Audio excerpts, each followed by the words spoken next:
Assalomu alaykum aziz o'quvchilar.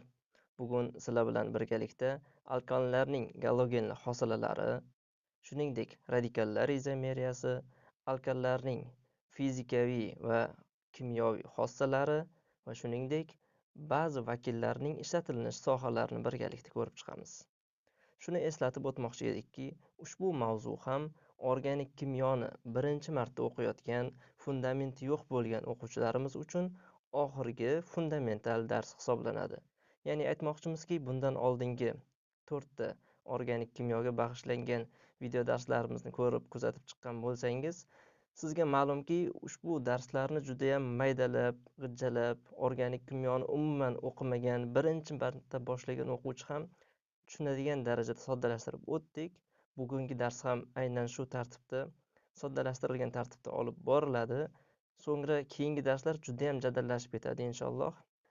Bir necha yillik tajribalarimizga asoslanib aytamizki, agar mana shu darslarni diqqat bilan o'rganib, vazifalarni o'z vaqtida bajarib, tushunmaganlarni so'rab yurgan o'quvchilar albatta keyingi darslar qanchalik jadallashmasin inshaalloh tushunib ketishadi.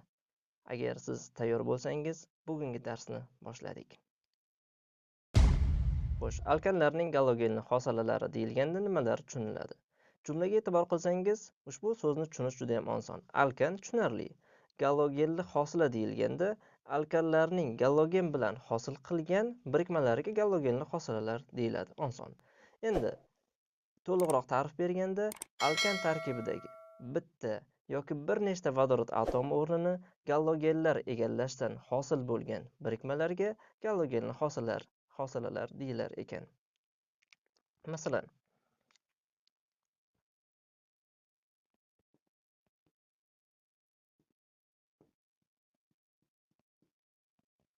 Masalan, mana etan. Etan tarkibida jami 6 ta vodorod atomi bor. Masalan, mana shu vodorod atomidan bittasi chiqib ketib, o'rniga brom kelsa, hosil bo'lgan birikmani biz galogenli hosila deb ataymiz. Yoki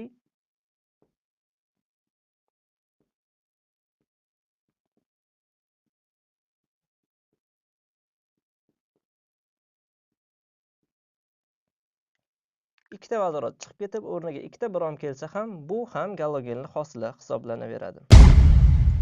Demak, galogenli hosilalar tarkibidagi galogen atomlarining soni muhim ahamiyat kasb etadi.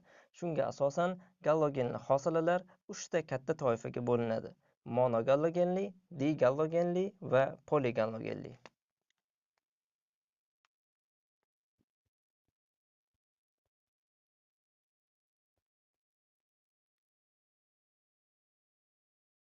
Xo'p, monogalogenli hosilalar deyilganda nimalar tushuniladi?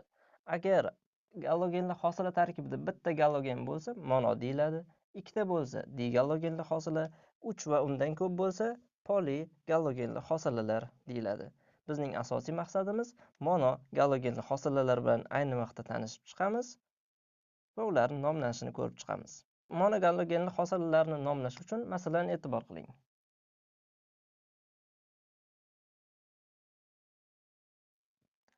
Ushbu ko'rinishdagi oddiy galogenli hosilalar bo'lsa, ularning nomini aytish juda ham oson. Chunki metilni taniysiz, metil bramid, yoki etilni taniysiz, etil bramid deb qo'yish juda ham oson. Lekin galogenli hosila biroz tarmoqlangan, yirik strukturali bo'lsa, ularning nomi qanday hosil qilinadi? Yaxshiroq tushunib olishingiz uchun bir nechta strukturalar keltiraman va birgalikda nomlab chiqamiz.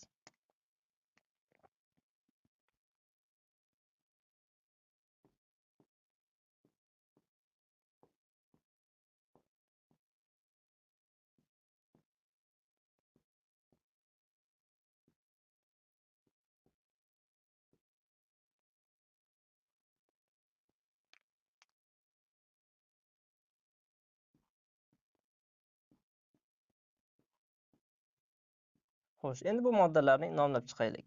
E'tibor qiling, mana bu moddani nomlash uchun avval asosiy zanjirni tanlab olish lozim. Bu haqda avval ham gaplashib o'tgan edik. Mana asosiy zanjir 1, 2, 3, 4, 5, 6 ta uglerod atomdan iborat. Endi raqamlash qaysi tomondan amalga oshiriladi? Ko'pchilik o'ylaydiki, chap tomonda radikal ko'p. Shu sababli chap tomondan nomer qo'yamiz deb o'ylashadi. Lekin galogenli hosilalarning nomlash qoidalari biroz boshqacharoq. E'tibor qiling. Agar qoidalarga e'tibor qilgan bo'lsangiz, Bularning barchasi galogenli hosalalar sinfiga kiradi. Galogenli hosalalar sinfiga kirishga sababchi bo'lgan atom aynan mana shu brom atomi bo'ladi. Bilingki, agar birorta sinfning nomiga sababchi bo'lgan atom agar molekula tarkibida bo'lsa, aynan raqamlash o'sha atomga yaqin bo'lgan tomondan amalga oshiriladi. Biz qoidaga e'tibor qilsangiz, brom yaqin bo'lgan tomondan nomer qo'yamiz. Bu tomonda radikal ko'p bo'lsa-da, o'ng tomondan, sizga nisbatan o'ng tomondan nomer qo'yishimiz to'g'ri bo'ladi.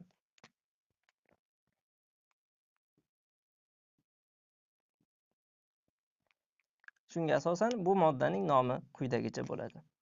E'tibor qilsangiz, mana 3 ta metil va bitta brom bor. Avval metillarni aytamizmi yoki bromnimi? Alifbo tartibida aytsak, B harfi avval kelganligi uchun avval brom aytiladi. 4, 5, 5 trimetil.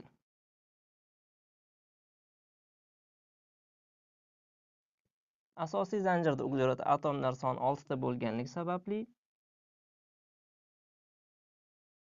geksan bo'ladi. Navbatdagi moddaga o'tamiz. Bu moddada bromning yaqinlik darajasi chap tomondan ham, o'ng tomondan ham bir xil. Mana bu tomondan sanasangiz 4 ta, bu tomondan kelsangiz ham 4 ta.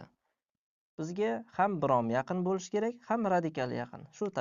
Shu sababli sizga nisbatan chap tomondan nomer qo'yamiz buni. 1, 2, 3, 4, 5, 6 va 7. Endi bu moddaning nomi quyidagicha bo'ladi.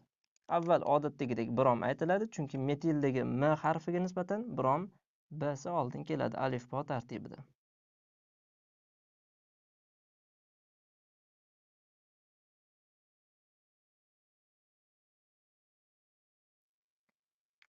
Keyingi moddaga e'tibor qiling. Bu moddada raqamlashdan avval asosiy zanjirni tanlab olish lozim. E'tibor qilsangiz, asosiy zanjirda eng ko'p uglerod saqlash kerak der edik mana. 1, 2, 3, 4, 5, 6 ta uglerod. 1, 2, 3, 4, 5, 6 ta. Pastga yursak ham 6 ta uglerod bo'lar ekan. Qaysi zanjirni asosiy deb olamiz? Agar qoidaga e'tibor qilsangiz, qoidada aytilishi bo'yicha brom, ya'ni galogen asosiy zanjirda turishi kerak. Agar biz asosiy zanjirni mana bu deb olsak, brom pastda qolib ketadi. Shu sababli brom joylashgan zanjirni asosiy zanjir deb olamiz.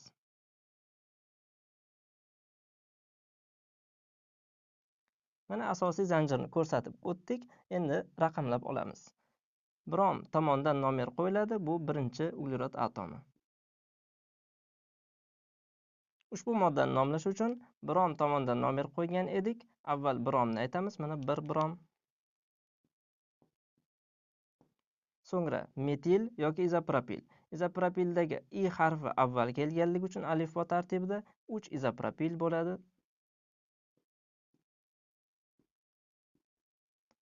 So'ngra 5 metil. Asosiy zanjirda 6 ta uglerod atomi bor, geksan bo'ladi. Sistematik nomenklatura asosida nomlab oldik.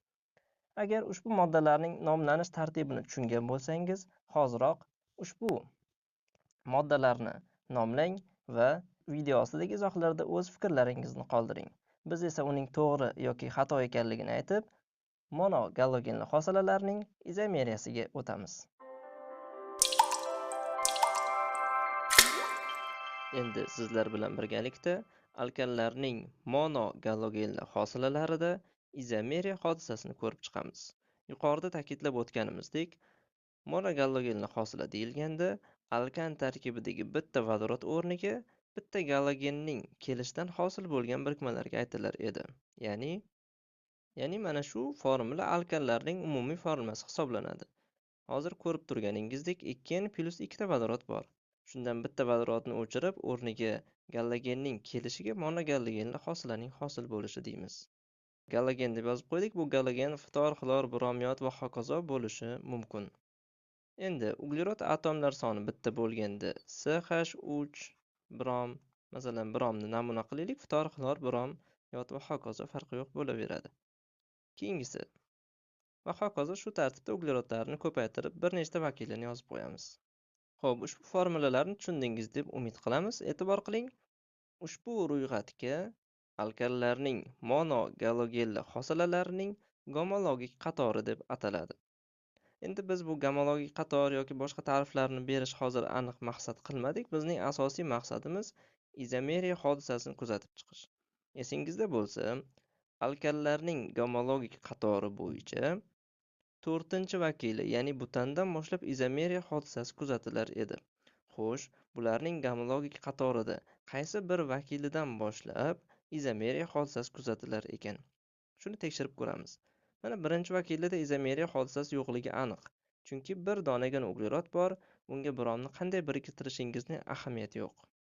Endi ikkinchi vakilini tekshirib ko'raylik. Masalan, mana bu moddada izomeriya kuzatiladimi yoki yo'qmi? Buning uchun mana ikkita uglerod atomini yozaman. Vodorodlarni yozmasam ham tushunasiz. Birinchi, o'ng tomonda birinchi bo'lgan uglerodiga brom yozdik. Bu moddaning nomi 1 brom etan deb o'qiladi. Agar bromni chap tomondagi bu uglerodga qo'ysangiz, yana 1 brom etan bo'lib qoladi. Demak, bu moddada izomeriya hodisasi yo'q ekan. 3-vakilini tekshirib ko'ramiz. Demak, bu moddaning izomerlarini hosil qilish uchun dastavval 3 ta uglerod atomini mana yozib oldim. O'ng tomondan birinchi hisoblangan uglerodga mana bitta brom biriktirib ko'raman. Endi keyingi izomeri bor yoki yo'qligini bilish uchun bu bromni yana bitta surib ko'rsangiz, haqiqatdan mavjud ekanligini sezasiz. Bu moddaning nomi 1 brom propan. Demak, bu birinchi izomer. Ikkinchi izomerini yozamiz. Asosiy zanjirda 3 ta uglerod bor. Brom esa ikkinchi uglerodga birikkan. Demak, xulosa, alkallarning monogalogenli hosilalarida izomeriya hodisasi uglerodlar soni 3 ta bo'lgan vakilidan, ya'ni aynan mana shu molekuladan boshlanar ekan. Va bu molekulada jami ikkitagina izomer bor ekan. Endi bu moddaning nomlarini keltirib o'tamiz. Demak, har ikkala izomerni ham nomlarini keltirib o'tdik. Ko'pchilik tushunadi. Endi soddalashtirib bittalab tahlil qilmaymiz. Bu 1 brom propan, bunisi 2 brom propan, chunki ikkinchi uglerodda brom bor mana. Bular sistematik nomenklatura asosida nomlandi. Endi keyingi vakilida nechta izomer borligini tekshirib ko'raylik. Bunda yana ham tushunarli bo'ladi degan umiddamiz. Mana birinchi izomerni hosil qilamiz. Buning uchun 4 ta uglerod atomini yozib olamiz normal holatda va birinchi o'ng tomondan birinchi bo'lgan uglerod atomiga mana brom biriktirdik. Ikkinchi izomeri. Yana 4 ta uglerod atomi va ikkinchi uglerod atomiga mana brom biriktirdik. Endi 3-izomeriga o'tishda e'tibor qiling. Bromni yana bitta sursangiz, yana 2 brom butan bo'lib qoladi. Shu sababli uglerodlar zanjirini bittaga qisqartiramiz. Va mana bunday ko'rinishdagi molekulani hosil qilamiz. Endi bromni boshidan boshlab yana biriktirib ko'ramiz. Avval bunisiga, keyin bunisiga, agar imkon bo'lsa bunga ham. Mana birinchisiga brom qo'ydik. 4-izomeriga o'tamiz. Xo'sh, endi bromni avval birga qo'ygan edik, endi ikkinchi uglerod atomiga mana brom joylashtirdik. Yana bitta surib ko'rsangiz bo'lmaydi. 5-izomeri yo'q demoqchimiz. Chunki mana bunga o'xshab qoladi. Bu moddaning nomi 1 brom 2 metil propan. Bu esa 2 brom 2 metil propan. Yana agar mana bu chap tomonga o'tkazsangiz, yana 1 brom 2 metil propan bo'lib, mana bunga o'xshab qoladi. Mana bu uglerodga qo'ysak bo'lmaydimi deyilganda, bu bilan buni mavqei bir xil. Yoki bu bilan buni mavqei bir xil. Bunga qo'ysangiz, xuddi bunga qo'ygandek bo'lasiz. O'shaning uchun ahamiyati yo'q. Demak, jami izomerlar soni bor yo'g'i 4 ta ekan. Xo'sh, endi bu moddalarning har birini nomlarini keltirib o'tamiz. Mana ko'rib turganingizdek, ushbu moddaning barcha izomerlarining sistematik nomenklatura asosidagi nomlarini keltirib o'tdik. Masalan, birinchisi on-son 1 brom butan, chunki birinchi uglerodda brom joylashgan. Keyingisi 2 brom butan, chunki 2 da joylashgan. Faqat mana bunga e'tibor qiling. Nega aynan raqam o'ng tomondan qo'yilishini tushunasiz. Raqam albatta galogen yaqin tomondan qo'yilishi shart bo'ladi. Mana bu tomondan qo'ydik. Endi ikkinchi savol, nega aynan birinchi bromni aytdik, metilni emas? Aslida farqi yo'q. Agar alifbo tartibida aytsangiz, albatta bromni aytasiz, chunki B harfi alifboda M dan avval keladi. Agar mavqeiga qarasangiz, birinchi metilni aytsangiz ham bo'lar edi. Bu ham tushunarli bo'lsa kerak. 2 brom 2 metil propan. Agar alkanlarning monogalogenli hosilalarida izomeriya hodisasini yaxshi tushungan bo'lsangiz, U holda darhol videoning pauza tugmasini bosgan holda C5H11 brom tarkibli monogallogenli hosilaning barcha izomerlarini yozing va xalqaro nomenklatura asosida nomlang. Biz esa yaxshi tushunayotganingizni bilishimiz uchun video ostidagi izohlarda faqat ushbu molekulada nechta izomer borligini aytib o'tsangiz kifoya qiladi. So'ngra mavzuning keyingi qismiga o'tamiz.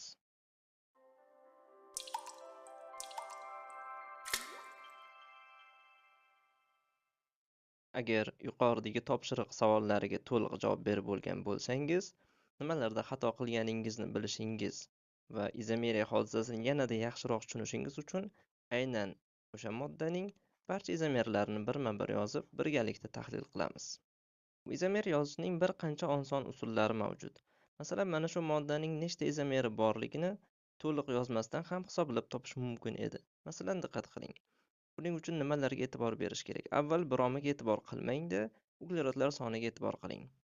Mana 5 ta uglerod atomi mavjud. Bu 5 ta uglerod atomini esingizda bo'lsa pentan der edik.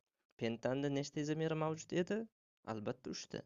Ya'ni mana keyingilarni yozaman. Uglerodning skeleti demak normal ko'rinishda bo'lishi mumkin yoki mana asosiy zanjirni 4 ta qilib 2 ga metil tushirishingiz mumkin edi yoki mana bunday ko'rinishda. E'tibor qilsangiz birortasiga bromni yozmadim. Men faqat uglerodning skeletlarini yozdim xolos. Uglerod 5 ta bo'lganda yo to'g'ri chiziqli yoki mana bunaqa yoki bunday ko'rinishlarda bo'lishi mumkin. Endi ularni har biriga bromlarni joylashtirib turli xil izomerlar hosil qilish mumkin. Xo'sh, bu izomerlarni to'liq yozmasdan qanday hisoblash mumkin edi? Masalan, e'tibor qiling, mana shu molekulaga mana birinchi holatiga brom qo'ysangiz bitta izomer, ikkinchi holatiga qo'ysangiz ikkinchi izomer bo'ladi. Buni olib tashlab bu yoqqa qo'ysangiz uchinchi izomer bo'ladi. Lekin bunga qo'ysangiz yangi izomer hosil bo'lmaydi. O'zingiz ham sezib turgan bo'lsangiz kerak. Bunga qo'ysangiz mana bu bilan o'xshab qoladi. Demak, mana shu skeletni o'zida 3 ta izomer hosil qilish mumkin brom bilan birgalikda. Endi bundachi. Xo'p, mana bu uglerod bilan bu uglerodning mavqei bir xil. Mana bunga qo'ysangiz birinchi izomer, bunga qo'ysak ikkinchi izomer. Xo'sh, mana bunga qo'ysak yangi izomer hosil bo'ladimi yoki yo'qmi? Albatta bo'ladi. Chunki bu bilan bu bir xil uglerod emas. Bu boshqa, bu boshqa. Chunki bunda metil yo'q. Mana bunga qo'ysak yana yangi izomer hosil bo'ladi. Demak, ushbu skeletdagi birikmaga bromlarni turli xil ko'rinishda joylashtirib 4 xil izomer hosil qilish mumkin. Demak, 3 ta, 4 ta jami izomerlar hozircha 7 ta bo'ldi. Endi bunda necha xil izomer hosil qilish mumkin? Albatta, mana bu uglerodlarning mavqei bir xil. Ya'ni hammasi birinchi uglerod deb qarash mumkin. Ularning birortasiga brom qo'ysangiz bittagina izomer bo'ladi. Demak, ushbu birikmaning jami izomerlar soni 8 ta ekan. Albatta, bu birikmada optik fazoviy izomeriyasi ham mavjud, lekin buni hozir aytish mavrudi emas. Ki fundament qo'yayotganda bu mavzuni o'tish biroz og'irlik qiladi. Xo'sh, demak, jami izomerlar soni 8 ta chiqdi. Endi hammaga tushunarli bo'lishi uchun aynan o'sha 8 ta izomerlarni birin-ketin yozib olamiz.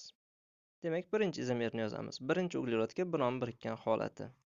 Ikkinchi izomerga o'tamiz. Yana asosiy zanjirning 5 taligini saqlab qolgan holda bromni ikkinchi uglerodga qo'yamiz. Uchinchi izomer. Yana o'sha skeletni saqlab qolgan holda uchinchi uglerodga brom qo'ydik. Bunga qo'ysak yana 2 brom pentan bo'lib bunga o'xshab qoladi. Navbatdagi izomerga o'tamiz. 4-izomer. 4-izomerni aynan mana shu skeletda boshlaymiz. Dastavval bromni birinchi uglerodga qo'yamiz. Navbatdagi izomer. Yana skeletning yuqoridagidek qilib uglerod skeletini bromni birinchi uglerodga emas, ikkinchisiga joylashtirdik. 6-izomer. Yana uglerod skeletini eski holatda yozib, 3-uglerodga brom joylashtirdik. 7-izomer. Yana uglerod skeletini eski holatda ushlab qoldik va bromni nihoyat 4-uglerod atomiga joylashtirdik. Xo'p, oxirgi izomerga e'tibor qiling. Bu birikmada qaysi uglerod atomiga brom qo'yishingizning ahamiyati yo'q. Albatta, o'rtadagi uglerodga brom qo'yib bo'lmaydi, chunki ayni vaqtda 4 valentli. Mana joylashtirib bo'ldik. Demak, ushbu birikmadagi jami izomerlar soni 8 ta ekanligini to'liq yozmasdan ham avval aytish mumkin edi. Endi ularning har birini nomini keltirib o'tamiz. O'zingiz yozgandagi xatolarni tekshirib olishingizga imkon bo'ladi. Mana ko'rib turganingizdek, har bir moddaning nomlarini keltirib o'tdik. Bularning nomi oson, bir brom, chunki birinchisida brom joylashgan, bunda ikkida joylashgan brom 2 brom, bunda 3 brom pentan. Xullas oson. Bularda albatta brom yaqin tomondan nomer qo'yilgan, bir brom shu sababli 2 metil. Nega aynan birinchi brom aytilganligini yuqoridagi izomerlarda aytib o'tgan edik. Bu 2 brom 2 metil mana. Bunda ehtiyot bo'lish lozim 6-izomerda. Albatta bu galogenli hosila bo'lganligi sababli brom yaqin tomondan nomer qo'yilgan 1, 2, 3 va 2 brom, so'ngra 3 metil bo'lgan. Bunda ham mana radikali yaqin deb o'ng tomondan nomer qo'yib qo'yish xato bo'ladi, chap tomondan nomer qo'yilgan. 1 brom 3 metil. Bunda ham oson. Mana 1 brom 2 dimetil propan bo'ladi. Xullas, umumiy xulosalarni aytib o'tamiz. Galogenli hosilalarning izomerini yozmoqchi bo'lsangiz, dastavval uglerod skeletining turlarini yozib olish sizga qulaylik tug'diradi. Qanday? Masalan, mana bu moddaning uglerod skeletlarini esingizda bo'lsa, mana bunday yozib oldik. Mana shunday bo'lishi mumkin yoki bunday bo'lishi mumkin yoki bunday bo'lishi mumkin deb yozib oldik. Va bu skeletga bromlarni shunday joylashtirdikki, bir-biriga o'xshamagan holda izomerlar hosil qildik. Va bunda barcha izomerlarni yozmasdan oldin ham nechta izomer borligini aytish mumkin bo'ladi. Agar tushungan bo'lsangiz, mavzuning keyingi qismiga o'tamiz.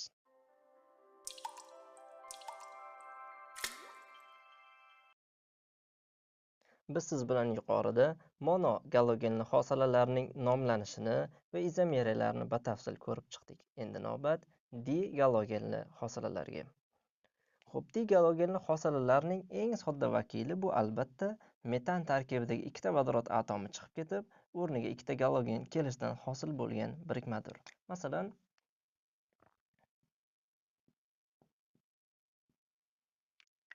xo'p, ushbu moddaning nomi qanday bo'ladi? Masalan, e'tibor qilsangiz, mana bu birikmani nomini aytish hammaga oson, chunki bu radikal tanishdi. Metil bromid deb aytib qo'yish qiyin emas. Buning nomini aytish uchun ikki xil usulda nomlanadi albatta. Mana bu radikalni bilib olsangiz, nomini aytishga qiynalmaysiz. Bilingki, mana bu radikalning nomi metilen deb ataladi.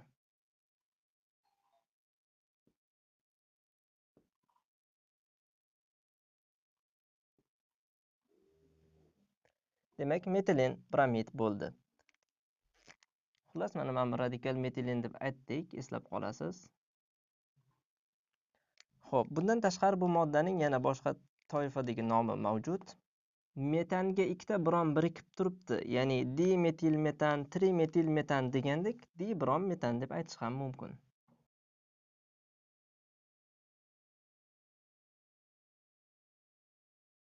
Xo'p, tushungan bo'lsangiz, shu asnoda poligalogenli hosilalarga ham bitta vakilini misol keltirib o'tsak, to'g'ri bo'ladi, e'tibor qiling. Masalan,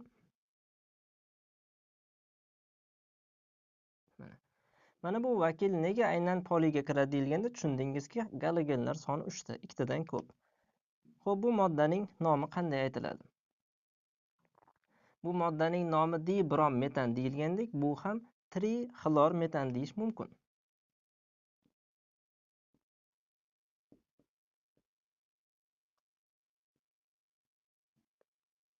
Xo'p, shuningdek bu moddada tarixiy nom mavjud. Xloroform deb ataladi.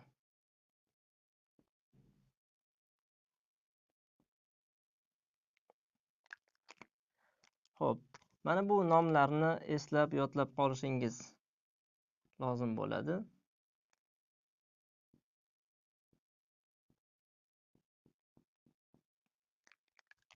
Bularni yodlamasdan shunchaki bilib ketish qiyin. Demak, metilen bromid yoki trixlor metanni xloroform deb atashni nomlab olishingiz lozim. Yana digalogenli hosilalarga qaytamiz, ularni ba'zi birlarini nomlanishini keltirib o'tamiz.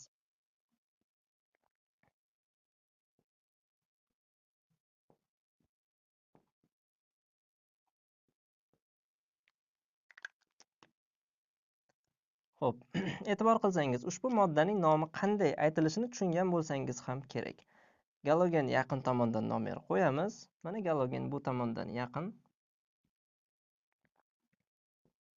Mana. Avval galogenlar nomi, ya'ni B bilan boshlanganligi sababli, so'ngra metil nomi aytilib, asosiy zanjirni aytib qo'yamiz.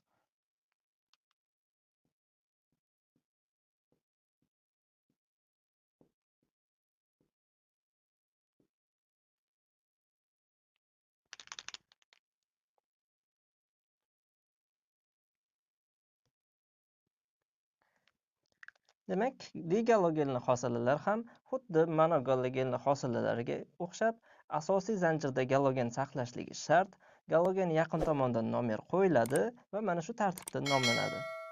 Agar tushungan bo'lsangiz, digalogenli hosilalarning izomerlari bilan tanishib chiqamiz.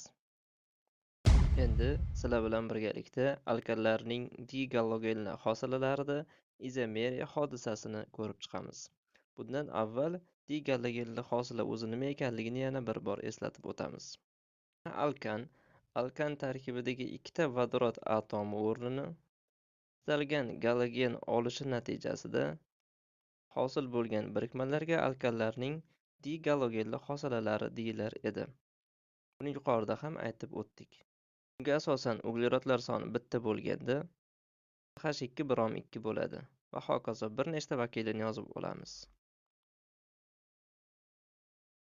Demak, mana alkallarning digalogenli hosilalaridagi gomologik qatoridan bir qismini keltirib o'tdik. Endi bu birikmalarda izomeriya hodisasi aynan qaysi biridan boshlab kuzatilishini tekshirib ko'ramiz. Albatta, birinchi vakilida uchramaydi, chunki bunda bittagina uglerod atomi bor. Ikkinchi vakilini tekshirib ko'ramiz. Bu moddaning izomerlarini yozish uchun dastavval ikkita uglerod atomini yozib olamiz odatdagidek. Va bizda ikkita brom berilgan, mana ikkita brom. Ikkita bromni dastavval birinchi uglerod atomiga, o'ng tomondagi birinchi uglerod atomiga joylashtiramiz va 1,1 dibrom etanni hosil qilamiz. Bu birinchi izomer. Endi ikkinchi izomer ham hosil qilish mumkinligi aniq ko'rinib qoldi. 1,2 qilamiz. 1,2 dibrom etan bo'ldi. Demak, xulosa, izomeriya hodisasi ikkinchi vakilidan boshlab kuzatilar ekan. Va ushbu birikmada ikkita umumiy izomerlar mavjud ekan. Endi ushbu birikmalarning nomlarini takroran keltirib o'tamiz. Xo'p, mana ushbu izomerlarning ikkalasini ham sistematik nomenklatura bo'yicha nomlarini keltirdik. Endi tushunarli bo'lsa kerak nomlash. Mana birinchi uglerod bo'lganligi sababli 1,1 dibrom etan, mana bu 1,2 bo'lganligi uchun 1,2 dibrom etan bo'lgan. Xo'p, digalogenli hosilalarni izomeriyasini yozish tartibi qisman bo'lsa-da tushunarli bo'lsa, bu topshiriqqa e'tibor qiling. C3H6 brom 2 tarkibli dibrom alkanning barcha izomerlarini yozing deyilgan va xalqaro nomenklatura asosida nomlang. Xo'p, daftaringizga ushbu moddaning barcha izomerlarini yozing va nomlang. So'ngra nechta izomer chiqaza olganingizni video ostidagi izohlarda qoldiring. Albatta, biz buni ko'rib, darslarni qanchalik tushunayotganligingizni bilib, shunga qarab keyingi darslarni davom etamiz.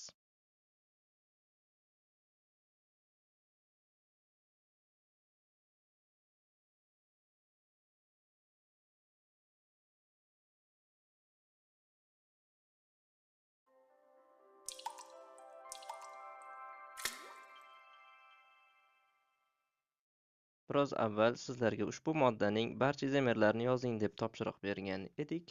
Endi yozganlaringiz to'g'ri yoki xatoligini tekshirib olishingiz uchun ushbu moddaning barcha izomerlarini birgalikda ko'rib chiqamiz. Birinchi izomerlarini hosil qilish uchun dastavval uglerodlar sonini mana 3 ta qilib yozib olamiz va bunga ikkita bromni biriktirishimiz kerak. Albatta, bromlarni biriktirishni 1 va 1 1,1 dibrom propandan boshlaymiz. Navbatdagi izomeriga o'tamiz. E'tibor qiling, mana shu bromni fiksatsiya qilgan holda, ya'ni fiksirlab mana shu joyga qotirib qo'ygan holda, mana bu bromni keyingilariga qo'yib chiqamiz. Ya'ni mana shu bromni joyida qoldirdik. Endi 1,2 ikkinchi uglerod atomiga brom joylashtirdik. 1,2 dibrom propan bo'ldi. Uchinchi izomeriga o'tamiz. Mana bu bromni eski joyida qoldirgan holatda keyingi bromni 3-uglerod atomiga joylashtirdik va bu 1,3 dibrom propan bo'ladi. 4-chi izomer. E'tibor qilgan bo'lsangiz, mana 1,1, 1,2, 1,3. Demak, birliklar tugadi. Endi navbat 2 izomerga. Ikkinchi uglerodga ikkita bromni biriktiramiz. Demak, ko'rib turganingizdek, umumiy izomerlar soni 4 ta ekan. Bu birikmada albatta optik izomeriya, ya'ni fazoviy izomeriya ham mavjud, lekin ularni ayni vaqtda tushuntirib, tahlil qilib o'tirmaymiz.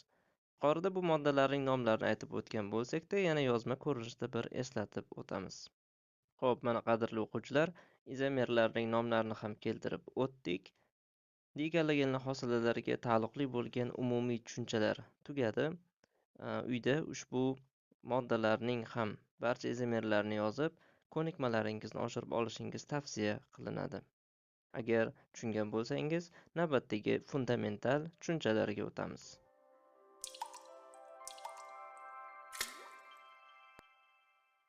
Endi sizlar bilan birgalikda radikallarda izomeriya hodisasini ko'rib chiqamiz. Xo'p, radikal nimaligini bilasiz. Masalan, metil, etil, propil va hokazo.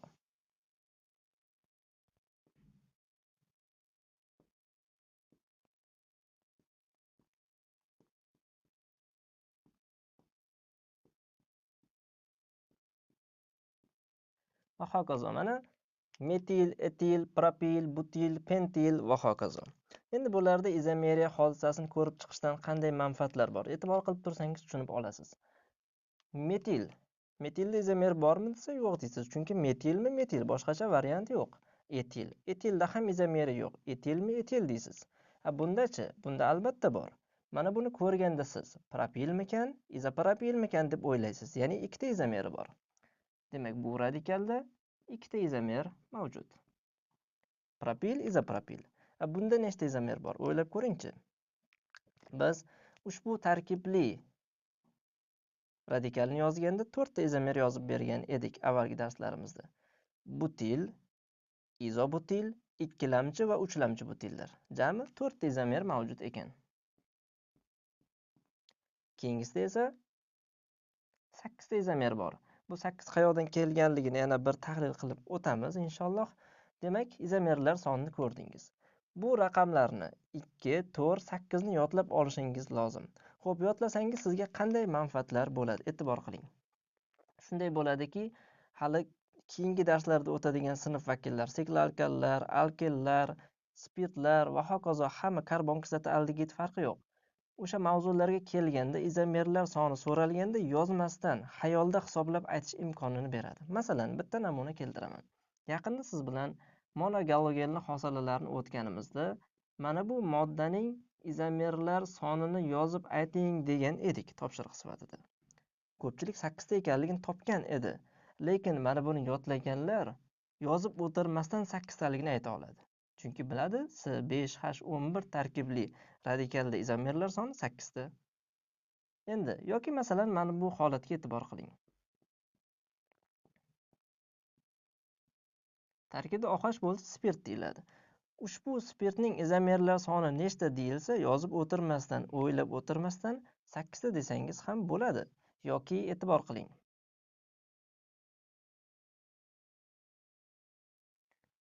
Mana shunday tarkibli karbon kislotalar soni nechta deyilsa, osongina 8 ta deb qo'yaverasiz. Xullas, mana shu 3 ta raqamni yodlash sizga juda katta manfaatlar beradi.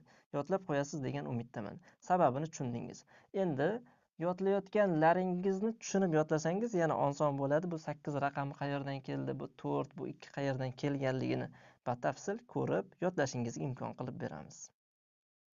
Endi sizlar bilan radikallarda izomeriya hodisasini ko'rib chiqamiz. Yuqorida aytib o'tdikki, C3H7 tarkibli radikalning umumiy izomerlar soni 2 ta. C4H9 tarkibli radikallar soni esa 4 ta. C5H11 tarkibli radikallar soni 8 ta ekanligini aytib o'tdik. C6H13 tarkibli radikallarning umumiy sonini topish sizga uyga vazifa sifatida beriladi. Albatta buni topib yodlab qo'ying. Xo'sh, o'sha ikki raqami qayerdan chiqqanligini ham yuqorida qisman aytib o'tdik, yana takrorlaymiz. C3H7 tarkibli radikallar soni 2 ta, ya'ni propil va izopropil. C4H9 tarkibli radikallar soni 4 ta, chunki butil, izobutil, ikkilamchi butil va uchlamchi butillar. Endi yuqorida aytib o'tdikki, bu raqamlarni, bu qiymatlarni albatta yod olishingiz lozim. Chunki bundan keyingi darslarda judayam qo'l kelishligini aytib o'tdik. Lekin har qanday narsani yodlashdan avval tushunish afzal bo'ladi. Demak, nega 2 ta, nega 4 ta, nega 8 ta, bular qayerdan kelib chiqqan? Shularni qisman tushunib olib, so'ngra yodlashni boshlaymiz. Xo'sh, Si3H7 tarkibli radikal nega aynan 2 ta? Bu haqda avvalgi darslarimizda ham aytib o'tgan edik. E'tibor qiling, radikallarning umumiy izomerlarni topish uslublariga diqqat qiling. Dastavval uglerodlar soniga e'tibor qilgan holda mana uglerodlarni yozib oldim. Endi radikal deyilganda mana bitta bo'sh valentlik nazarda tutiladi. Agar o'sha bo'sh valentlikni birinchi ugleroddan chiqarsangiz, bu birinchi radikal. Yana 3 ta ugleroddan iborat skeletni chizib, ikkinchi ugleroddan bo'sh valentlik chiqarsangiz, bu navbatdagi ikkinchi radikal bo'ladi. Demak, Si3H7 tarkibli radikallar umumiy soni 2 ta ekan. Yana ham tushunarli bo'lishligi uchun vodorodlarni yozib chiqaman. Mana e'tibor qilsangiz, haqiqatdan ham uglerodlar 3 ta, vodorodlar 7 ta. Bunda ham uglerodlar 3 ta, vodorodlar 7 ta. Esingizda bo'lsa, bu propil, bu izopropil edi. Navbatdagi radikalga o'tamiz. Bu radikalning ham izomerlar soni 4 ta ekanligini, bu qayerdan kelganligini qisman biladi ko'pchilik, ya'ni butil, izobutil, ikkilamchi, uchlamchi butillari haqida. Lekin ularni yozish tartibiga e'tibor qiling. Dastavval uglerodlar soniga e'tibor qaratish lozim. Uglerodlar soni 4 ta. Demak, 4 ta ugleroddan iborat bo'lgan zanjirni mana bunday ko'rinishda yozishingiz mumkin yoki mana bunday ko'rinishda yozishingiz mumkin bo'ladi. Ya'ni hozir yozganlarim butanning izomerlari. Normal butan, izobutan. Endi bizga aynan butan emas, radikallar kerak. Radikal deganda yuqorida aytib o'tganimizdek, bitta bo'sh valentlik bo'lishi kerak, ya'ni bo'sh qo'li bo'lishi kerak, qo'pol qilib aytganda. Agar mana shu valentlikni agar birinchi ugleroddan chiqarsangiz, bu birinchi radikal hisoblanadi. Endi mana shu zanjirni saqlab qolgan holda ikkinchi ugleroddan chiqarsangiz, bu ikkinchi radikal hisoblanadi. Agar uchinchi radikalni ham yana shunday qilaman desangiz, xato bo'ladi.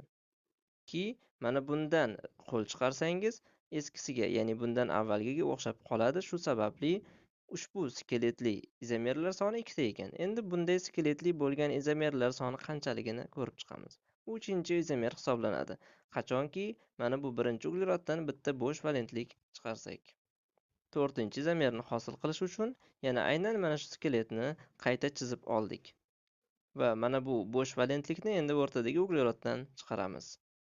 Bu radikallar sizga tanish. Mana bu butil, bu ikkilamchi butil, mana bu uchlamchi butil, mana bu esa izobutil edi. Demak, haqiqatdan ham 4 ta izomeriyasi bor ekan. Sizdan agar mana bunday savollar berilsa, e'tibor qiling. Si4H9 tarkibli radikalning tarmoqlanmagan izomerlar soni nechta deyilsa, mana 2 ta deysiz. Tarmoqlangan izomerlar soni nechta deyilsa, yana 2 ta deysiz. Mana bular tarmoqlangan. Umumiy deyilsa 4 ta deb aytish tushunarli. Navbatdagi radikalga o'tamiz. Yuqorida aytib o'tganimizdek, radikalning izomerlarini yozish uchun dastavval uglerodlar soniga qarab, uglerodlar skeletini hosil qilib olish lozim. Mana 5 ta ugleroddan iborat bo'lganligi uchun normal zanjirli bitta uglerod skeletini yozdim, yoki 5 ta uglerodni mana bunday ko'rinishda yozishingiz mumkin, yoki mana bunday ko'rinishda yozishingiz mumkin. Bular sizga tanish, aynan bular pentanning izomerlari hisoblanadi. Takrorlab o'taman, 5 ta ugleroddan iborat skelet aynan mana shu 3 xil ko'rinishda yoziladi xolos, boshqacha ko'rinish yo'q. Endi ko'rinishlarni bilib oldik. Mana bu birinchi ko'rinishda nechta qo'l chiqarish mumkin, necha xil izomer qilish mumkin, bunda qancha hisoblab ko'ramiz. Bu haqda alkanlarning monogallogenli hosilalaridagi izomerlarda ham aytib o'tgan edik. Oldin taxminiy hisoblab olaylik, e'tibor qiling. Agar mana bu qismidan bitta valentlik chiqsa, bu birinchi izomer, bundan chiqsa ikkinchi izomer, bunisidan chiqsa uchinchi izomer. Aytmoqchimizki, mana bu bo'sh valentligi bundan chiqqanda 1, bundan chiqsa ikkinchi, bundan chiqsa uchinchi. Demak, mana bunday ko'rinishni skeletda 3 ta izomer hosil qilish mumkin ekan.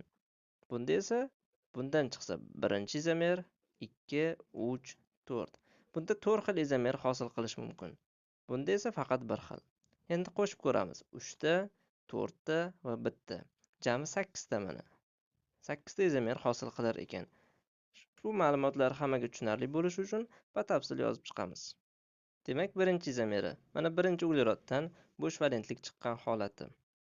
Ikkinchi izomer. Mana ikkinchi ugleroddan bo'sh valentlik chiqqan holati. Uchinchi izomerga o'tamiz. Demak, uchinchi izomer uchinchi ugleroddan bo'sh valentlik chiqqan holati bo'lib, yana bitta surish imkoniyati mavjud emas. Agar yana bitta sursangiz, mana bunga o'xshab qoladi. To'rtinchi izomerni keyin navbatdagi skeletdan topamiz. Mana to'rtinchi izomer. Agar mana bu holatdan chiqsa, to'rtinchi izomer bo'ladi. Beshinchi izomer, yana uglerod skeletini shu holatda ko'chirib, mana bu holatidan chiqsa, navbatdagi izomer bo'ladi deymiz. Oltinchisi. Demak, mana bu ugleroddan bo'sh valentlik chiqsa, oltinchi izomer. Yettinchisiga e'tibor qiling. Oxirgi ugleroddan chiqsa, demak bu 7-izomer bo'ldi. Boshqa surib bo'lmaydi, hamma to'rttala ugleroddan ham bo'sh valentliklarini chiqardik. Endi 8-izomer ushbu skeletda bo'ladi. Demak, mana bu holatidan chiqazilsa, mana bu uglerodlarning ekvivalent, ya'ni bir xil ekanligini aytgan edik. Demak, mana bu bitta izomer hosil qilib beradi. C5H11 tarkibli radikalning umumiy izomerlar soni haqiqatdan ham 8 ta ekan. Sizga quyidagicha savollar berilishi mumkin. C5H11 tarkibli radikalning tarmoqlanmagan izomerlar soni nechta desa, 3 ta deymiz. Tarmoqlangani deyilsa 1, 2, 3, 4, 5 ta deymiz. Yoki asosiy zanjirida 4 ta uglerod saqlagan radikallar soni nechta deyilsa, mana bu haqda gap ketganligi bilinadi va 4 ta deysiz. Va hokazo. Demak, mana bu 8 qayerdan kelib chiqqanligini tushundingiz. Endi bularni yodlab qo'yishingiz talab qilinadi. Shuningdek, ushbu radikalning ham izomerlar sonini topish uslubini qisman aytib ketaman. Uglerodlar soni 6 ta ekanligiga e'tibor qilasiz va 6 ta uglerod bo'lganda qanday skeletlar bo'lishi mumkinligini yozib chiqasiz avval. Ya'ni geksanning barcha izomerlarini yozasiz. 5 ta izomer bor edi, ularni yozib, mana bunday valentliklarni qo'yib chiqsangiz, umumiy radikallar soni kelib chiqadi. Ushbu qismda organik kimyoga taalluqli bo'lgan fundamental tushunchalar deyarli hammasi tugadi. E'tibor qilgan bo'lsangiz, mana taxminan 5 ta yoki 6 ta darsda maydalashtirib har bitta ma'lumotini batafsil siz bilan o'rganib chiqdik. Bundan keyingi darslarda albatta tezlashgan holda tez-tez keyingi mavzularni tahlil qilib, organik kimyoning inshaalloh oxirigacha yetib boramiz. Agar fundamentingiz yaxshi quyilmagan bo'lsa, yana qaytadan darslarni boshidan ko'rib, mustahkamlab olishingiz va navbatdagi darslarga o'tishingiz tavsiya qilinadi.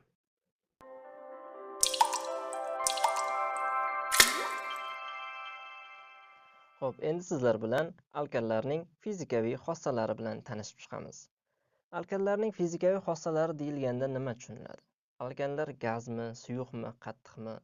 Xo'p, qattiq bo'lsa qanday suyuqlantirish mumkin va hokazo. Mana shu hidi, ta'mi, shu fizikaviy xossalar deyiladi. Buni bilasiz.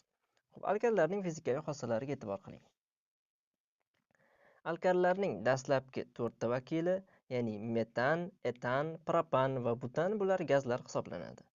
Undan keyin 5-vakili, ya'ni pentandan boshlab 15-vakiligacha, pentadekangacha suyuqliklardir. Undan so'ng biroz yumshab qattiq holatga o'tib ketadi. Undan keyingi vakillari qattiq moddalar hisoblanadi. Suyuq moddalarning, mana esingizda qolishi uchun aytaman, suyuq moddalarning hidi xuddi kerosin va benzin hidiga juda ham yaqin bo'ladi. Eslab qolish uchun qattiq moddalarni qanday tasavvur qilish mumkin desa, uyingizda ishlatadigan sham, ya'ni shaham deymiz, sham shu bilan bir xil. Bular parafinlar, ya'ni sham aynan parafindan tashkil topgan. Xuddi shu ko'rinishdagi qattiq moddalar hisoblanadi. Fizik xossalaridan yana ba'zi ma'lumotlar: alkanlarning molekulyar massasi oshib borishi bilan ularning qaynash temperaturasi ham oshadi, suyuqlanish temperaturasi ham oshib boradi. Endi bu gap tushunarli. Lekin savol tug'iladi. Masalan, molekulyar massasi bir xil bo'lgan ushbu alkanlarga e'tibor qiling. Pentan, izopentan va neopentan. Molekulyar massa bir xil. Xo'p, bular bir xil temperaturada qaynaydimi yoki har xilmi? Albatta har xil deymiz. Xo'p, har xil bo'lsa, qaysi biri yuqori temperaturada qaynaydi? O'ylab ko'ringchi. Qaynash o'zi nima?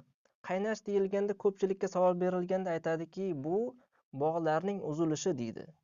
Qaynash unaqa emas. Suvni qaynatdik deganda biz vodorod bilan kislorodning orasini uzib qo'ydik demaymiz. Biz suvni qaynatdik deganda mana suv molekulasi ularni bir-biriga nisbatan harakatlantirdik. Harakatini tezlashtirdik deymiz. Tushuntira oldimmi?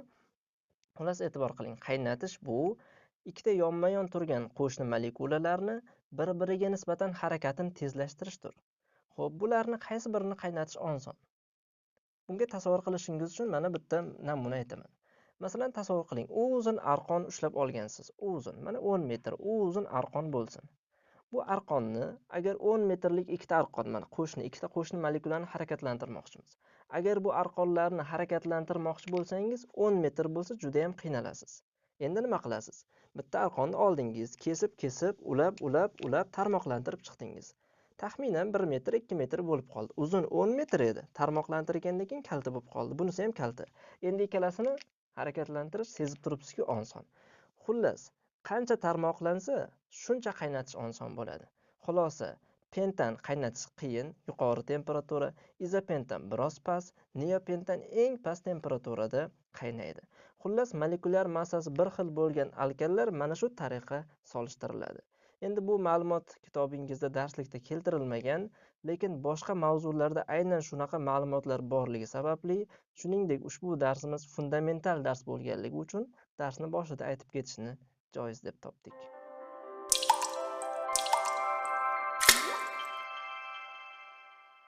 Endi sizlar bilan birgalikda alkanlarning va alkanlarning ba'zi xosalalarini, ishlatilinish sohalarini ko'rib chiqamiz.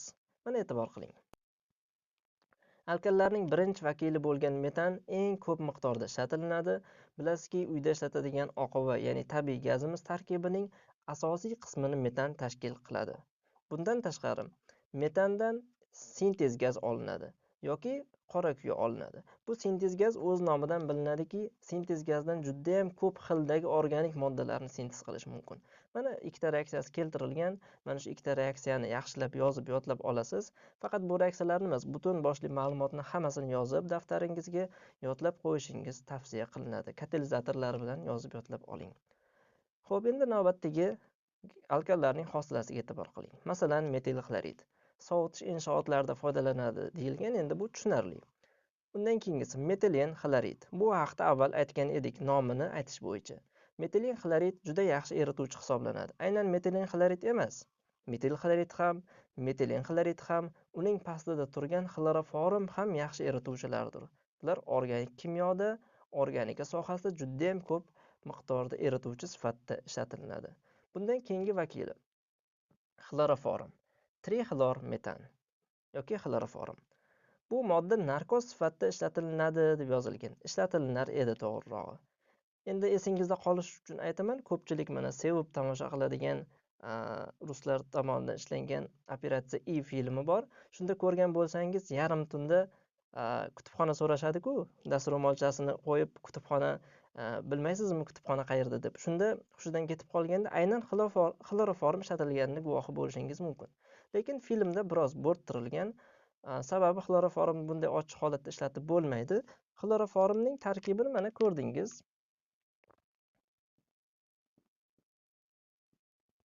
Trixlor metan. Lekin bu agar ochiq havoda qolib ketsa, yorug'lik ta'sirida darhol o'ta zaharli moddaga, mana bu modda fosgenga aylanadi. Nomini yozib ketamiz. Bu o'ta zaharli modda hisoblanadi. Shu sababli xloroformda foydalanish noqulaylik tug'diradi. Ba'zan yorug'likda qolib ketsa yoki ochiq qolib ketsa, kislorod kirib zaharli moddaga aylanadi. Shu sababli hozirgi kunda narkoz sifatida ishlatilmaydi. Undan keyingi vakili tetraxlor metan. Bu kislorodda yonmaydi, shu sababli o't o'chirishda ishlatiladi. Qanday? Masalan, yonib turgan buyum ustiga sepilganda bu suyuqlik hisoblanadi. Buyumni ustini to'liq qoplaydi va kislorod kirishini to'sib qo'yadi. Kislorod kirmagandan so'ng bilasizki, kimyoda yonish jarayoni amalga oshmay qoladi. Undan keyingi vakillariga e'tibor qiling. Etil bramid va etil xlorid. Bular ham narkoz, faqat mahalliy narkoz. mahalliy narkoz nimaligini tushunasiz. Ya'ni bitta organizmning ma'lum bir a'zosiga ta'sir qiladigan narkozlar mahalliy narkoz deyiladi. Masalan, etil bromidga e'tibor qilsangiz, aynan milkni davolashda, ya'ni milk sohasini muzlatadi va o'sha og'riqsizlantirishda ishlatiladi. Yoki etil xlorid ham mahalliy narkoz hisoblanadi. Bu ma'lumotlarni daftaringizga yozib, yaxshilab miyangizga ham yozib qo'yishingizni tavsiya qilamiz. Salomat bo'ling.